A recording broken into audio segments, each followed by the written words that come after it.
부활을 믿을 때 경험되는 일이라고 하는 제목으로 하나님 말씀을 드리겠습니다. 그 영국의 윌리엄 제닝스 브라이언이라고 하는 사람이 이집트 카이로를 방문했습니다. 근데 거기에서 3000년 된 그 미라에서요 곡식단지를 발견했습니다. 곡식단지. 그런데 그 곡식단지 안에는 완두콩이 있었는데, 여러분 한번 생각해 보세요. 3000년이나 지났으니까 그 완두콩이 어떻게 됐겠어요? 거의 돌같이 딱딱하게 굳어 있었습니다. 쪼글쪼글해서 뭐 완두콩 같아 보이지도 않았습니다. 그런데 이 사람이 혹시나 하고 그 완두콩을 땅에다 심었습니다. 그랬더니 어떤 일이 일어났습니까? 그 3000년이나 지난 완두콩에서 잎이 나고요, 나중에는 열매를 맺게 됐대요. 할렐루야.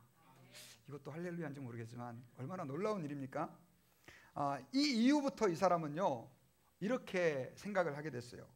1년밖에 안 사는 이 완두콩 식물도 3000년 동안 죽었다가 다시 살아나서 열매를 맺는데, 하물며 만물의 영장인 사람이 100년으로 모든 인생이 끝나겠느냐, 이런 얘기를 하면서 이 사람이 그때부터요 가는 곳마다 복음을 전하면서 예수 믿어야 된다고 전도를 했다고 합니다. 그런데 여러분, 저는 거기다 하나를 덧붙이고 싶어요. 인간이 100년으로 끝나는 것이 아닌데, 하물며 하나님의 아들 되신 예수 그리스도께서 죽음에 머무를 수 있겠습니까? 없겠습니까? 대답이 시원찮으시네요. 죽음에 머물러 있을 수 없으셨습니다. 그래서 사망의 권세를 주님은 이기시고요 다시 부활하셔서 승천하시면서 우리의 영원한 주님이 되어주셨습니다. 할렐루야. 우리 크게 한번 아멘 해봅시다. 할렐루야. 아멘. 부활하신 주님, 그 주님을 우리가 마음을 다하여 찬양합니다. 그런데요, 가슴 아픈 것은 많은 사람들이 신앙생활을 하면서, 예수님 당시도 그랬고요 지금도 그렇고, 교회에서 부활 그러는데 그 부활을 잘 못 믿는 사람이 많습니다. 에이, 사람이 어떻게 죽었다가 살아나, 에이, 이건 그냥 교리같이, 이렇게 생각하는 분들이 많이 계십니다. 여러분, 사도 바울 시대에도 그런 사람들이 있었어요. 그래서 오늘 본문에 보면요, 바울이 부활을 믿지 못하는 사람들에게, 먼저는 사람의 부활이었지만 사실은 바울은 사람의 부활을 믿지 못하는 사람에게 사람의 부활이 없다고 한다면 예수님도 다시 부활할 수 없었다라고 하는 말씀을 오늘 본문에서 전해주고 있는 것입니다. 자, 우리 12절을 같이 한번 보시면은요, 성경 제가 크게 읽어드리겠습니다. 그리스도께서 죽은 자 가운데서 다시 살아나셨다 전파되었거늘 너희 중에 어떤 사람은 어찌하여 죽은 자 가운데서 부활이 없다 하느냐. 여러분, 이것은 지금 고린도 교회에 보내는 편지였어요. 그럼에도 불구하고 그 교회 안에는 부활을 못 믿는 사람이 있었어요, 없었어요? 있었어요. 고린도 지역은 헬라 문화권, 그리스 문화권에 속한 사람들이 그리스 문화권에 속해 있었어요. 마치 우리 한인들이 이 미국의 문화권에 살아가고 있는 것처럼. 그러다 보니까 하나님을 믿는 사람들도 자연스럽게 그 그리스의 영향을 받았는데, 그리스에서는요 많은 사람들이 부활이라고 하는 것은 불가능하다 이렇게 생각을 했었어요. 근데 예수 그리스도를 믿고 하나님의 자녀가 된 사람들조차도 어떻게 해요? 결국 그 영향을 받아가지고 예수님이 부활한 것은 실제로 부활한 게 아니라 아마 우리가 부활로 인정하는 것처럼 받아들인 것 같아, 이런 사상들이 교회 안에 퍼지고 있었던 거죠. 그래서 사도 바울이 오늘 본문에서 이야기를 하고 있어요. 만약에 그리스도의 부활이 없다고 한다면은, 우리 몸의 부활이 없다고 한다면 예수님도 다시 살지 못했을 것이다. 그리고 예수님이 다시 살지 못했다고 한다면은 우리가 지금 전파하는 이 복음이 세상 말로 뭐예요? 뻥이라는 거예요. 뻥. 헛것이라는 거예요. 그러면 너네들이 지금 하나님을 믿는다고 하고 교회 다닌다고 하는데 이 믿음도 너네들이 말하는 것처럼 부활이 없다고 한다면 진짜예요, 가짜예요?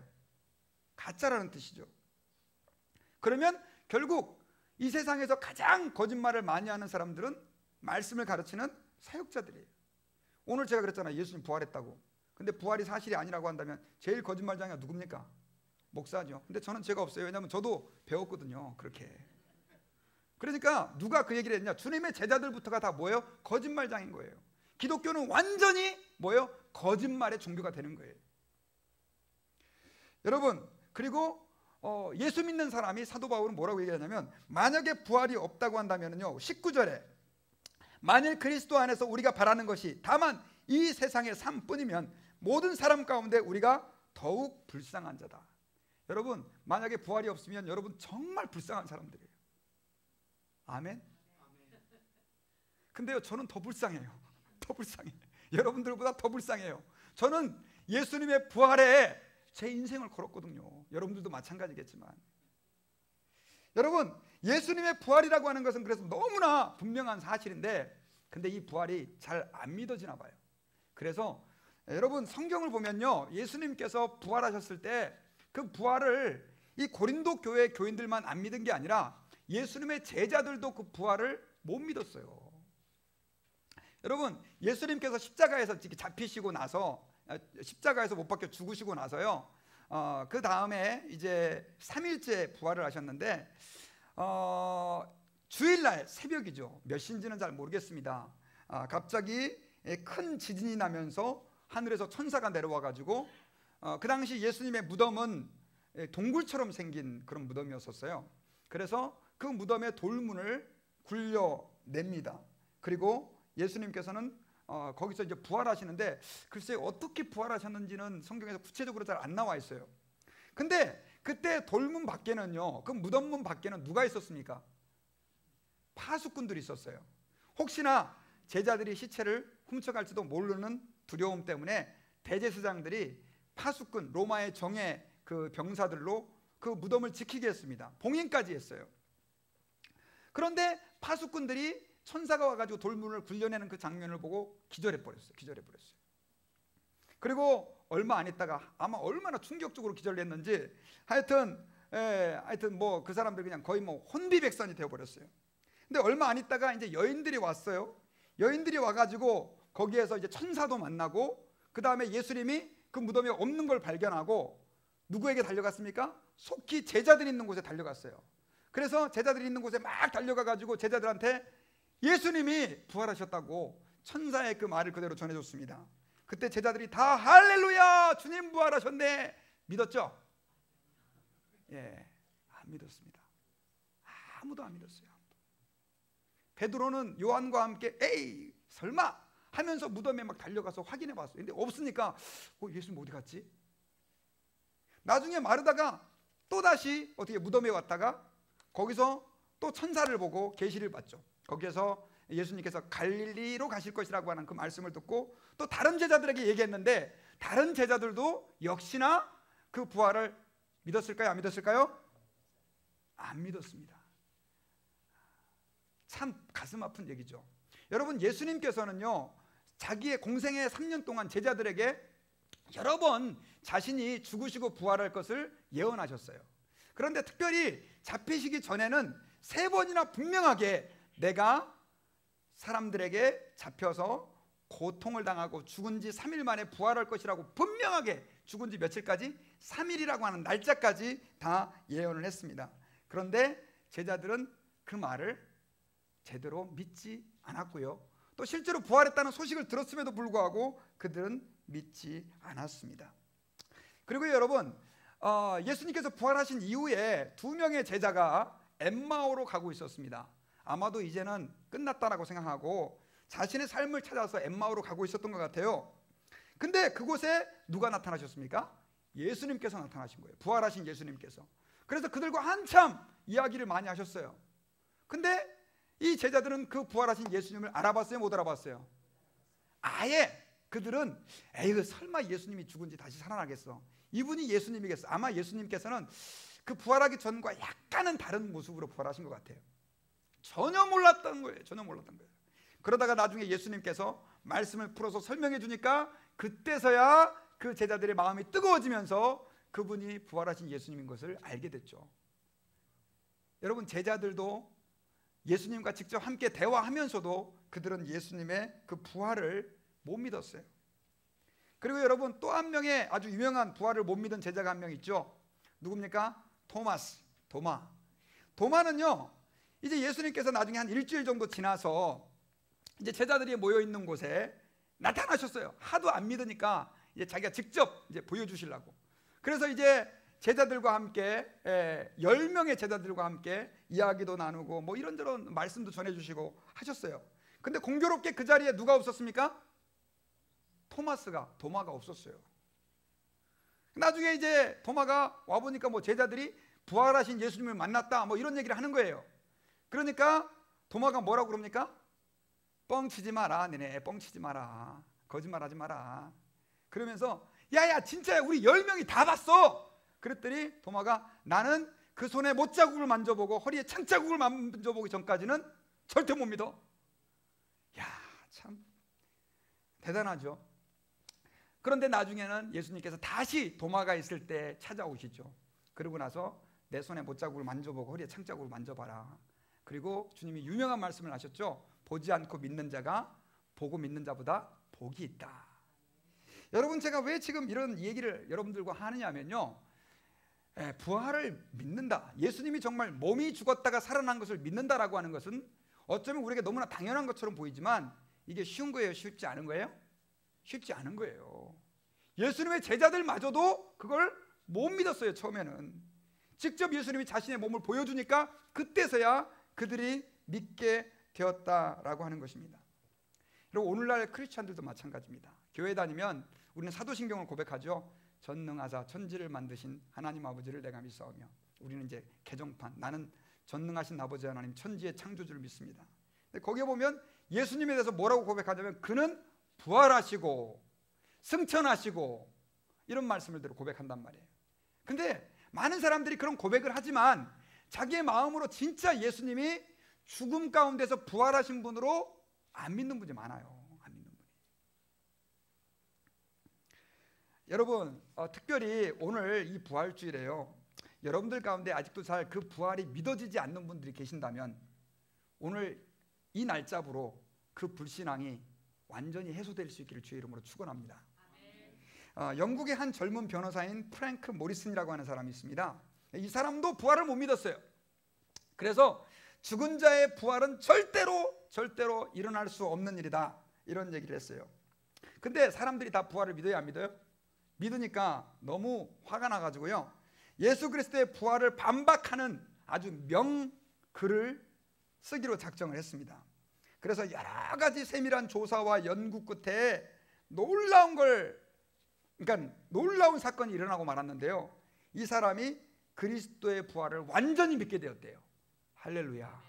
그리고 나서 책을 썼는데 이 사람이 쓴 책이 바로 뭐냐면 Who Moved the Stone이라고 하는, 그러니까 누가 돌을 옮겼나, 오히려 예수님의 부활을 증거하는 글을 쓰게 되었던 것입니다. 여러분 예수님의 부활이라고 하는 것은요 너무나 확실한 사건이고, 제가 예전에 한번 그런 얘기를 했습니다. 이순신 장군이 일본의 그 남양 대첩에서 왜구를 물리친 그 사건들보다도 예수님께서 부활하신 것은 더 많은 증거와 확실한 사상들이 있다라고 하는 것입니다. 그러므로 여러분들 가운데 조금이라도 의심이 있으신 분들은 떨쳐버리시기를 주의 이름으로 축원합니다. 그래도 안 믿어지시는 분들에게 또 말씀을 드립니다. 여러분 예수님이 부활하는 것은 사실 어렵지 않습니다. 왜냐하면 그분은 누구세요? 하나님의 아들이시고 하나님이셔요. 부활이 어려워요, 쉬워요? 쉽죠. 그러니까 문제는 우리가 부활을 못 믿는 건 뭘 못 믿는 거예요? 하나님을 못 믿기 때문에 그런 거예요. 하나님의 능력을 제한하기 때문에 그런 거예요. 그럼에도 불구하고요 여러분, 몇 가지 예수님의 부활을 너무나 확실하게 이렇게 뒷받침해주는 증거들이 있는데요, 그 첫 번째 증거가 뭐냐면요, 비어있는 무덤이에요. 여러분 그 찬송에도 보면은 무덤이 비어있다 이런 표현을 많이 쓰잖아요. 예전에는 제가 교회를 다닐 때 목사님들이 자꾸 빈 무덤 그런 얘기를 해요. 아니 무덤이 비었는데 어쩌라고, 속으로, 겉으로 얘기하면 안 되잖아요. 속으로 무덤이 비었는데 그게 무슨 부활의 증거가 되냐고. 근데 제가 목사가 돼가지고 말씀을 계속 연구하면서 또 나름대로 공부도 하면서 깨달은 것은 무덤이 비어있다는 게 예수님의 부활을 가장 강력하게 설명해주는 증거가 된다는 거예요. 왜 그러냐? 여러분 예수님께서 죽으셨을 때 제사장들이 걱정을 했습니다. 어떤 걱정을 했습니까? 예수님 자신이 죽은 지 3일 만에 부활할 것이라고. 근데 바리새인들은요, 부활을 믿는 사람들이에요. 그러니까 제자들은 안 믿었는데 예수님을 십자가에 못 박아 죽인 바리새인들은 부활을 믿었을 것 같기도 해요. 그리고 또 한 가지 그들이 걱정을 했는데, 혹시나 제자들이 만약에 예수님의 시체를 훔쳐다가 부활했다라고 소문이 퍼져버리면 제사장들은 뭐가 됩니까?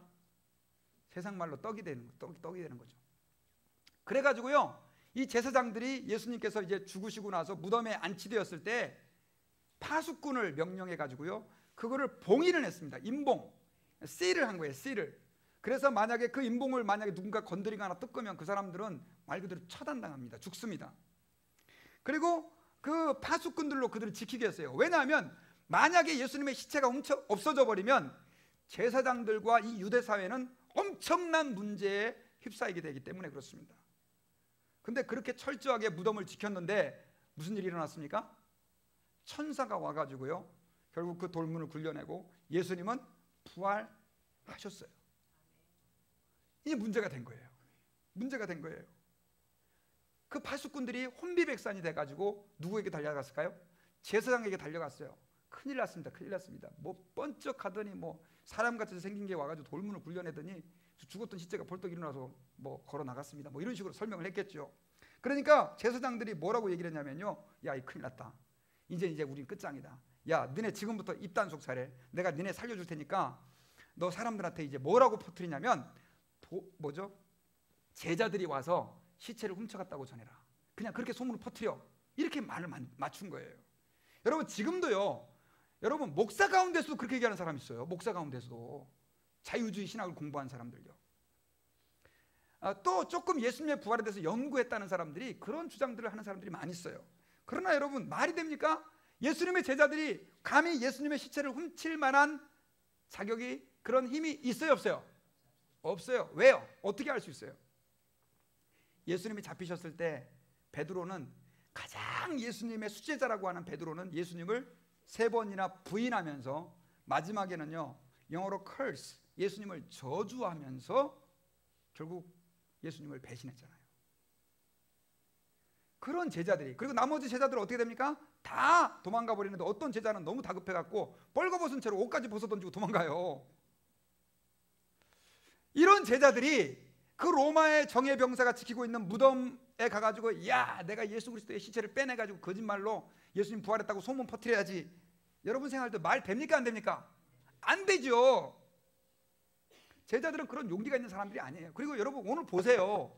이렇게 부활을, 예수님이 살아났다 해도 안 믿는 사람들이 그렇게 해서 거짓말을 만들어낼 수 있는 조건이 되는 사람들이냐는 거예요. 아니에요. 자, 그런데 예수님께서 부활하신 다음에 이제 제자들을 만나니까 이제 어떻게 해요? 그 소문이 퍼지기 시작했잖아요.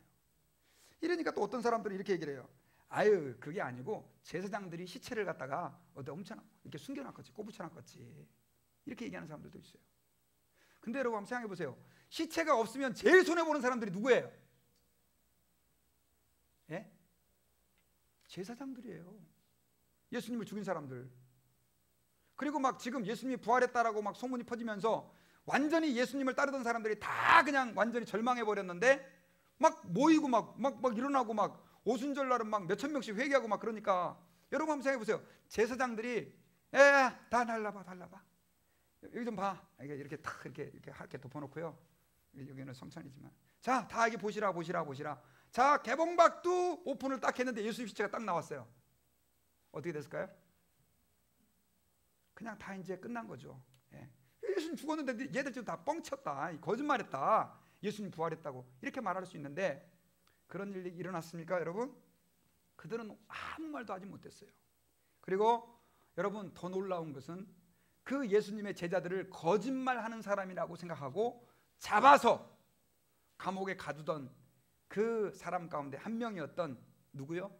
사울이라고 하는 사람이 부활한 예수님을 만나고 나서 오히려 부활한 예수님을 전하는 전도자가 되었어요. 할렐루야. 그래서 여러분, 빈 무덤이라고 하는 것은요, 사실은 어떤 논리로도 설명할 수가 없어요. 예수님이 무덤이 비어있다라고 하는 것은요, 여러 가지 이해관계가 얽혀 있었기 때문에 부활 말고는 설명할 방법이 있었다 없었다? 없었다. 무덤이 비어 있었다라고 하는 것은 뭐예요? 예수님께서 부활하셨다라고 하는 것을 설명하는 그 증거밖에 안 된다는 거죠. 그래서 빈 무덤이 가장 중요한 증거가 된 거예요. 여러분 만약에 이러고 예배를 딱 드리고 이제 집에 갔는데 갑자기 텔레비에 뉴스가 탁 나왔어요. 예루살렘에서 엄청난 고고학적인 발견이 있었습니다. 예수님의 뼈를 발견했습니다. 여러분 어떻게 하실 거예요? 그 다음 주 교회 오실 거예요, 안 오실 거예요? 뭐 우리 집사님들 교회 오실 거예요? 야, 교회는 완전 사기꾼들 집단이구나. 이래 안 할 거예요.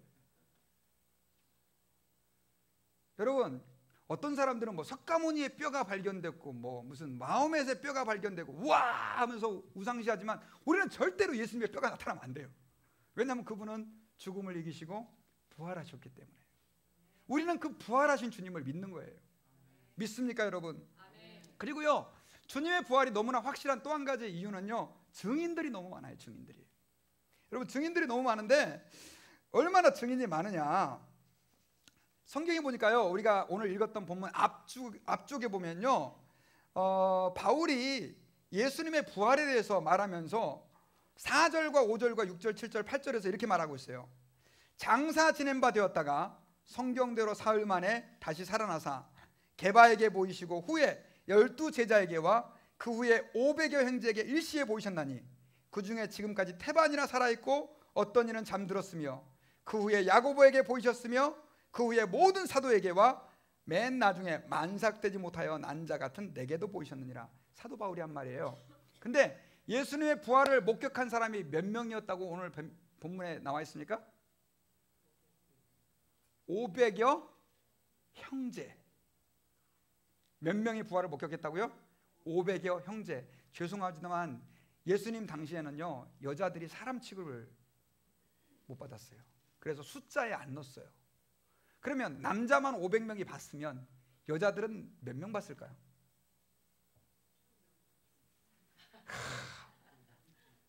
네, 최소한 2배는 되죠. 우리 교회도 여자가 한 2배는 많은 것 같아요. 최소한 1000명은 될 거죠. 또 애들도 숫자에 안 넣고 나이 드신 어르신들도 숫자에 안 넣었어요. 그러면 몇 명이에요? 아무리 적게 잡아도 1500명은 안 되겠어요. 그 사람들이 예수님의 부활을 다 두 눈으로 목격을 했어요. 오늘 본문에서 바울이 그러잖아요. 그 사람들 가운데 지금 그 사람들 중에 지금까지 뭐가 있어요? 태반이나 살아있대. 다 살아있대. 바울이 지금 고린도전서를 기록할 당시에 너네 지금 막 부활이 없다고 이상한 소리하고 그러는데, 야 헛소리 하지 마라. 지금 예수님의 부활을 봤던 그 사람들 가운데 태반이나 지금도 살아있다 이거예요. 내가 그 사람들 데려다 보내달라고 하면 너네 보여줄 수 있다. 그리고요, 나중에는 바울이 이런 고백을 해요. 만삭되어 나지 못한 나 같은 사람에게도 주님이 봤다.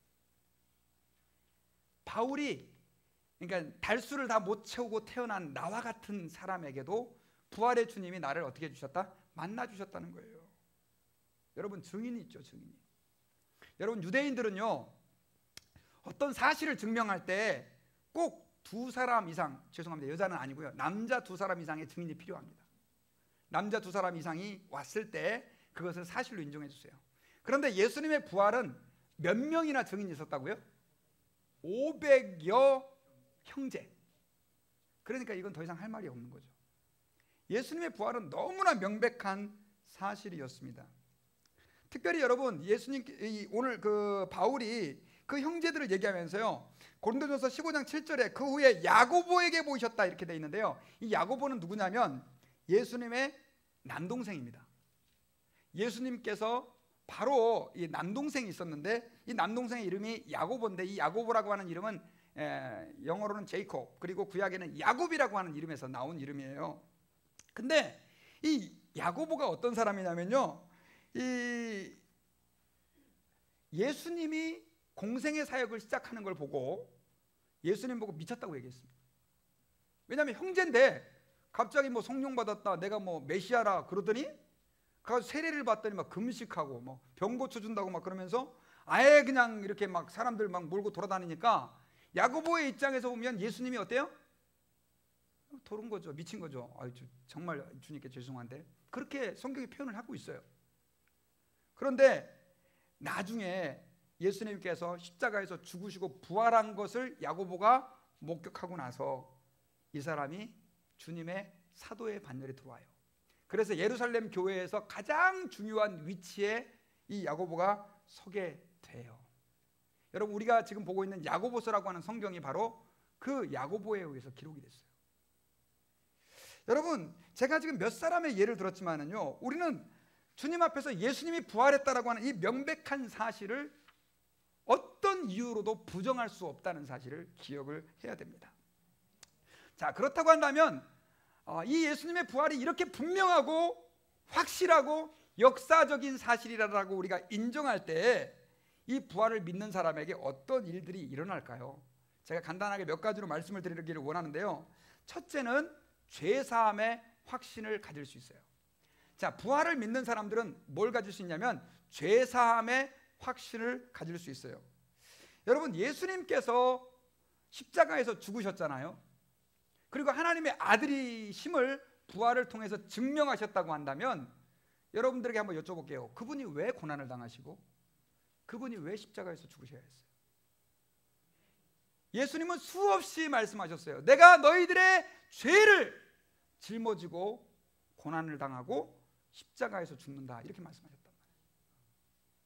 근데 여러분, 너무나 많은 교인들이 안 믿어요. 그걸 안 믿어요. 뭐 예수님이 뭐 그랬겠지, 그냥 그렇게 뭔 남 얘기처럼 그렇게 받아들여요. 그래서 여러분, 교회 다니는 분들에게 혹시 오늘 밤 죽으셔도 죄사함 받고 천국 갈 자신 있습니까? 그러면 글쎄요, 다 이러신단 말이에요. 엄청나게 겸손하게 대답하죠. 글쎄요.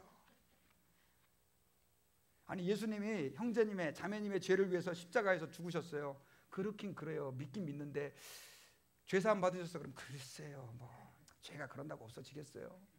이렇게 생각하는 분들이 많아요.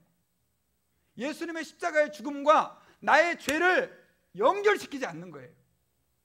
그러니까 여러분, 예수님은 나를 위해서 죽었는데 그냥 막연하게 그게 지식적으로만 받아들여지는 거예요. 여러분, 한번 생각해 보세요. 누군가가 여러분들을 위해서 죽었다고 생각해 보세요. 어떻겠어요? 그 사람을 위해 나의 모든 것을 하고 싶지 않겠어요? 그 사람을 위해서 나의 인생을 드리고 싶지 않겠어요? 더더군다나 여러분, 예수님께서 십자가에서 죽으시고 부활하신 사실이 바로 나의 죄 때문이라고 하는 것을 분명하게 믿는다면 그 사람은 당연히 구원의 확신을 갖게 되죠. 기독교는요, 여러분, 은혜의 종교예요. 은혜의 종교. 우리가 잘나서 하나님 앞에서 은혜 받고 하나님 아버지 앞에서 뭔가를 잘해서 하나님의 축복받는 종교가 아니에요. 기독교는 죄인을 위해서, 하나님께서 우리 같은 죄인을 보잘것없고 악하고 추하고 더러운 우리를 위해서 주님이 이 땅에 오셔서 내 죄를 대신 지시고 십자가에서 죽으신 것, 이것이 바로 뭐냐? 성경에서 말하는 은혜라는 거예요. 은혜. 그래서 여러분, 예수님의 부활을 믿는 사람은 그분의 죽음의 의미도 믿게 돼 있는 거예요. 예수님이 누구를 위해서 죽으셨어요? 한번 다 가슴에 손을 얹고, 나의 죄를 위해서 예수님께서 죽으셨습니다. 그리고 우리 옆에 있는 분들에게 당신의 죄를 위해서 예수님께서 죽으셨습니다. 이거 믿어야 돼요. 믿어야 돼요. 그리고요, 부활을 믿을 때 또 한 가지, 두 번째로 우리에게 나타나는 현상이 있는데 그것은 부활의 증인이 되는 거예요. 여러분, 귀향 보셨어요? 귀향? 그게 원래요 8년 전에 만들어진 영화래요. 근데 말 그대로 그냥 거의 지지해주는 사람도 없고 거의 망해가다가 나중에 이제 그 사람들 몇 명이서 막 이렇게 펀드라이징하고 막 해가지고 요번에 다시 상영된 거예요. 지금 몇만이나 이렇게 봤는지 모르겠지만, 근데 그거 본 사람들이 다 하나같이 너무너무 가슴 아프다, 너 이거 꼭 봐야 돼, 얼마나 그분들이 고통당했는지 너 이게 말로 설명이 돼야 안 돼요? 안 되죠. 그러니까 어떻게, 너 가서 봐야 돼. 뭐 해요? 전도를 하는 거예요. 전도. 영화관으로. 여러분, 예수님께서는요 우리를 위해서 죽으셨고 나의 더럽고 추한 그 어떤 것으로도 용서받을 수 없었던 나의 죄를 그분이 대신 지시고 십자가에서 죽으시고 부활하셨어요. 전도할 수밖에 없지 않겠어요? 교회에서 여러분 자전거 줍니다. 전도 몇 명 하면 하와이 보내줍니다. 이게 얼마나 하나님 보면 답답하겠어요. 여러분 초대교회 주님의 제자들은 전도 때문에 죽었어요. 전도하다가. 지금 교회에서 사실은 전도하라는 메시지 자체가 필요가 없어요. 왜냐하면 우리가 예수님의 부활을 믿는다면 우리는 당연히 그 복음을 전할 수밖에 없기 때문에 그래요. 예수 안 믿으면 어디 갑니까? 지옥 갑니다. 예수님을 믿어야 죄사함 받고 구원 받는데 어떻게 전도를 안 할 수 있냐는 거죠. 그 다음에 마지막 세 번째로 우리가 예수 그리스도의 부활을 믿는다면 한번 따라해 봅시다. 우리도 부활의 소망을 가지게 된다. 여러분 고린도전서 15장 20절에서 그러나 이제 그리스도께서 죽은 자 가운데서 다시 살아나사 잠자는 자들의 첫 열매가 되셨도다 이렇게 말씀하고 있어요. 여러분 이제 봄이 됐으니까 이제 씨 뿌리고 막 하시죠. 그래서 상추도 뜯어 잡수시고 그 다음 또 이제 토마토도 뭐 심고 우리 한국 분들 오이도 심고 고추도 심고 그러는데 여러분 어떤 열매가 내가 수확할 만큼 되었다라고 하는 그 첫 번째 열매는 어떤 의미가 있냐면 이제 다른 모든 열매들을 자동적으로 거두게 될 것이다 라고 하는 의미가 있어요. 예수님께서 부활하셔서 잠자는 자들의 첫 열매가 되셨다라고 하는 의미는 무슨 말이냐면 이제 예수 그리스도를 믿고 그리스도와 연합된 자들은 동일하게 우리 모두가 다 어떤 날에 부활하게 될 것이다 라고 하는 것입니다. 그래서 여러분 예수 믿는 사람들의 죽음은요 끝이 아닙니다. 여러분 예수 믿는 사람들 가운데 세상 사람들 가운데 가장 어리석은 사람이 어떤 사람이냐? 자살하는 사람. 그 사람들이 왜 자살할까요? 끝날 걸로 생각하는 거예요. 자살하면. 아니에요 여러분요. 성경에서는 우리가 죽은 다음에 뭐가 있다고 얘기를 해요? 천국과 지옥이 있다고 말씀하고 있어요. 여러분 혹시 힘든 분들 계세요? 이를 악물고 끝까지 사세요. 오래오래 사세요. 아멘 소리가 별로 없어요. 살기 싫으세요? 저는 오래 살고 싶어요. 오래오래 사셔야 돼요. 왜냐하면 천국 가서 못하는 거가 있거든요. 전도 못하잖아요. 이 땅에서는 우리 전도할 수 있어요. 여러분 그래서 하나님 아버지 앞에서 우리가 소망을 가져야 되는데 어떤 소망을 가져야 되느냐? 나도 영광스러운 부활의 몸이 되어서 이제는 영원히 하나님과 함께 살 수 있을 것이라고 하는 이러한 기대감을 가져야 돼요. 그래서 여러분 이 기독교인들은요 이 사실은 이 죽음에 대해서 안 믿는 사람과 같이 그런 자세를 가지고 있잖아요. 우리는 죽은 다음에 다음 세상이 있고 그 사람이 예수 그리스도를 믿은 하나님의 자녀였다면 다시 영광스러운 몸으로 부활할 것을 우리는 어떻게 해요? 믿고 있기 때문에 그런 거예요. 믿고 있기 때문에 그냥 그럴 것이다가 아니라 그것이 너무나 확실한 사실로 받아들여지고 믿기 때문에 우리는 죽음을 두려워하지 않습니다. 그리고 죽음을 인하여 우리는 좌절하지 않습니다. 사랑하는 사람을 잃었어요. 사랑하는 사람이 세상을 떠나갔어요. 우리는 그걸로 좌절하지 않죠. 왜냐하면 다시 영광스러운 몸으로 부활하게 될 날이 있기 때문에 그렇습니다. 그래서 여러분 저희가 하나님 아버지 앞에서 우리는 예수님이 잠자는 자들의 첫 열매가 되셨다라고 하는 사실을 기억하고 하나님 아버지 앞에서 나도 그러한 영광의 몸을 입게 될 것을 소망하면서 오늘 하루하루를 살아가야 되는 것이죠. 저는 이제 말씀의 결론을 맺겠습니다. 여러분 부활은요 부활절마다 우리는 이렇게 강조합니다. 예수님이 부활하셨습니다. 우리도 부활할 것입니다. 하지만 이게 안 믿는 사람이 너무 많아요. 제자들도 믿기 힘들었었어요. 그러나 제가 오늘 간단하게 말씀드렸지만 성경에는요 너무나 많은 부활의 증거들이 있고 역사적으로도 너무나 많은 부활의 증거들이 있어요. 우리가 하나님 아버지 앞에서 그 부활을 이제는 믿어야 할 것이고요. 그리고 그 부활을 믿을 때 우리는 죄 사함의 확신을 가질 수 있게 되고 또 부활의 증인으로서의 삶을 살 수 있게 되고 그 다음 또 나도 이제 영광스러운 몸으로 부활할 것이라고 하는 기대와 소망을 가지고 이 땅의 삶이 힘들고 어려워도요 소망을 가지고 이겨낼 수 있게 되는 줄 믿습니다. 같이 기도하겠습니다. 존귀하신 주님 감사합니다. 오늘 말씀을 통해서 예수 그리스도의 부활을 우리가 믿을 때 어떤 일들이 일어나는지를 말씀을 통하여 들었습니다.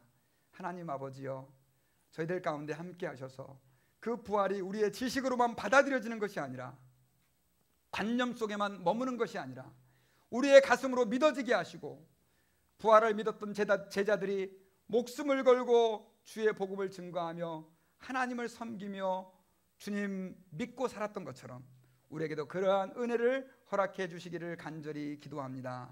감사드리며 예수님의 이름으로 기도드리옵나이다. 아멘.